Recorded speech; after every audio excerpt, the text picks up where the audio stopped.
नमस्कार दोस्तों, स्वागत है आपका अपना यूट्यूब चैनल टुडे एग्जाम पर।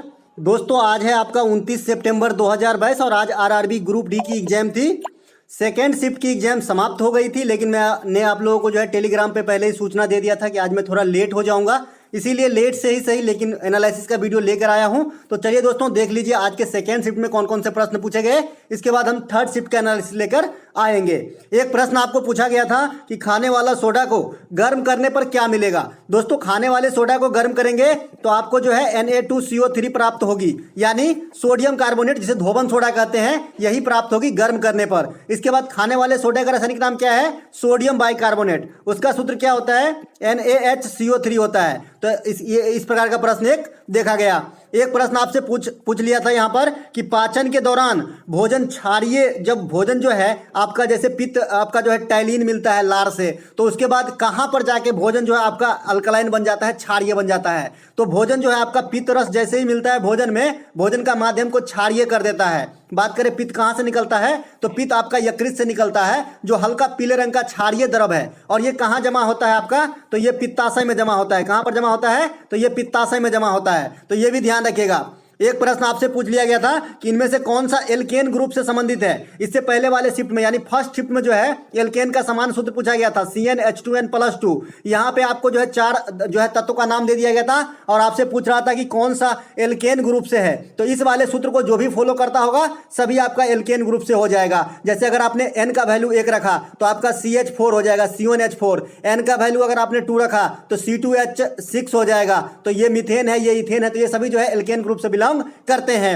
इसके बाद आपका जो है एक प्रश्न आया था, थोड़ा सा पीडीएफ उल्टा हो गया क्या? हाँ, एक प्रश्न आपका आया था यहां पर कि प्राण एवं दैहिक स्वतंत्रता का अधिकार किस अनुच्छेद में है। तो ये आपका आर्टिकल 21 में है और इस अनुच्छेद को मैं मतलब स्ट्रेस डालकर बार बार बताता हूं कि भाई ये आपातकाल में भी नहीं बदलती है। ये एक ऐसा अनुच्छेद है, ये एक ऐसा मौलिक मतलब अधिकार है कि ये आपातकाल में भी नहीं छीना जाता है पब्लिक से, क्योंकि आप सांस लेना नहीं छोड़ोगे ना, तो प्राण एवं दैहिक स्वतंत्रता का अधिकार कभी नहीं बदलता। इसे निजता का अधिकार भी कहा जाता है। अनुच्छेद 23 और 24 जो है मौलिक अधिकार के अंतर्गत ये आपका शोषण के विरुद्ध अधिकार है, जहां 23 मानव तस्करी पर रोक और 24 जो है बाल श्रम पे निषेध है। उत्तल लेंस के बारे में इनमें से कौन सा कथन सही है, इस प्रकार का प्रश्न आपको देखा गया है। तो उत्तल लेंस के बारे में क्या कह सकते हैं? तो उत्तल लेंस के बारे में हमारा जो है इसमें प्रतिबिंब काल्पनिक और वास्तविक दोनों बनता है। ये एक हो गया आपका कि इसमें जो प्रतिबिंब है ये आपका काल्पनिक और वास्तविक दोनों बनेगा उत्तल लेंस में, और अवतल लेंस में खाली काल्पनिक प्रतिबिंब बनता है। तो दोनों बात होगी यहाँ पर। एक प्रश्न आपका पूछा गया था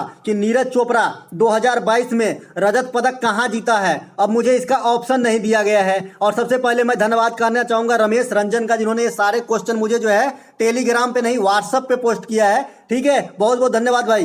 ठीक है, तो नीरज चोपड़ा ने 2022 में कौन सा पदक जीता है, तो इसमें मुझे ऑप्शन नहीं मिला है, लेकिन मैं बता दूं नीरज चोपड़ा टोक्यो ओलंपिक में जो है स्वर्ण पदक जीते थे।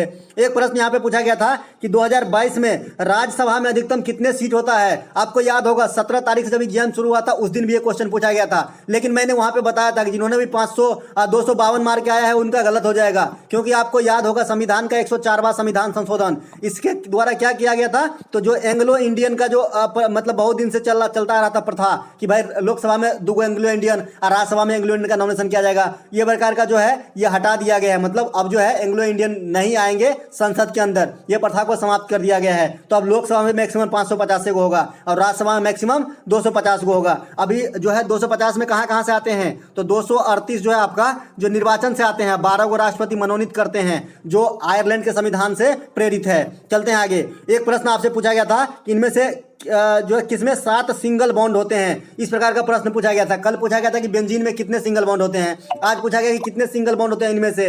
तो आपका जो एथेन होता है, एथेन C2H6 होता है, इसमें आपका 7 सिंगल बॉन्ड हो जाएगा। मैंने आपको बताया है कि भाई कार्बन को संतुष्ट होने के लिए 4 गो हाइड्रोजन चाहिए, और 4 गो हाइड्रोजन मतलब 4 गो सिंगल बॉन्ड चाहिए वो कार्बन को। तो 2 गो कार्बन है मतलब किसमें, इथेन में, इथेन है, ई लिखे गया, तो इथेन में आपका 2 कार्बन है, तो इस प्रकार से जुड़ा रहता है।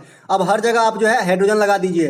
तो आपके पास कितना हाइड्रोजन है? 6 गो हाइड्रोजन है। मीथेन के बाद इथेन आता है ना, एन का वैल्यू 2 रखिएगा तो C2H6 हो जाएगा। और ये भी आपका एल्केन ग्रुप से है, जो एक प्रश्न अलग से पूछा गया था। यहाँ पे गिनती कर लीजिए, 1 2 3 4 5 6 7, 7 को सिंगल बॉन्ड हो जाएगा आपको एथेन में। चलते हैं आगे।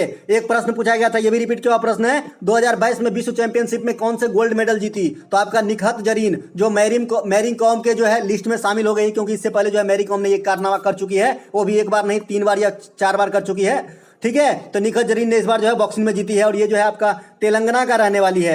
एक प्रश्न यहाँ पे, मेंडल के प्रयोग में मटर के पौधे संबंधित एक प्रश्न आया था कि इनमें से कौन सा कथन सही नहीं है? तो मेंडल ने जो पीढ़ी बताया था उसमें F1 से बड़ा होता है F2, इस प्रकार का बताया था। तो ये सब हो सकता है कि कोई भी ऑप्शन में हो, और टी से रिलेट करके भी उन्होंने जो बताया है, एक दिन और पूछा गया था लेकिन इसका ऑप्शन नहीं मिला था। ठीक है, एक प्रश्न आपसे पूछा गया था, आनुवंशिकता का पिता भी मेंडल को कहा जाता है, ध्यान रखिएगा। एक प्रश्न पूछा गया था कि अपवर्तनांक, आज अपवर्तनांक वाला न्यूमेरिकल मिला है ना। अपवर्तनांक दे दिया था आपका √3/√5 दिया गया है, और आपतन का कोण 60 दिया गया था। तो अपवर्तन का कोण क्या होगा? अब आपको मालूम है कि भाई अपवर्तनांक बराबर क्या होता है? sin i बटा sin r, जहां sin i क्या है? आपतन का कोण, और sin r क्या है? अपवर्तन कोण। तो यहां से आप रख देंगे तो आपका मान निकल जाएगा √3/√5, और sin 60 का मान कितना होता है? sin 60 का मान होता है आपका √3/2, और इसका मान निकालना है आपको इस कोण का। तो यहाँ पे मैं थीटा मान लेता हूँ, है ना। तो यहाँ पे मैं थीटा मान लूंगा, और इसको जो है सॉल्व करके आप निकाल लेंगे। sin थीटा मानना पड़ेगा, sin थीटा का वैल्यू जो है इतना कैलकुलेशन करने के बाद जो भी आएगा आपका आंसर हो जाएगा। चलते हैं आगे। एक प्रश्न आपसे पूछा गया था, और हाँ, अगर ये साइन थीटा का वैल्यू कुछ ऐसा नहीं आए कि साइन थीटा का मान निकलता है, तो फिर ये आंकड़े हो सकता है कि उल्टा पुल्टा बता दिया होगा। ठीक है, चलते हैं आगे। एक प्रश्न आपसे पूछा गया था कि विश्व में सबसे अधिक वर्षा कहाँ होती है? काफी इजी क्वेश्चन था। तो ये मानिसराम, मेघालय, भारत के अंदर ही विश्व में सबसे अधिक वर्षा होती है। इससे पहले चेरापूंजी में हुआ करती थी।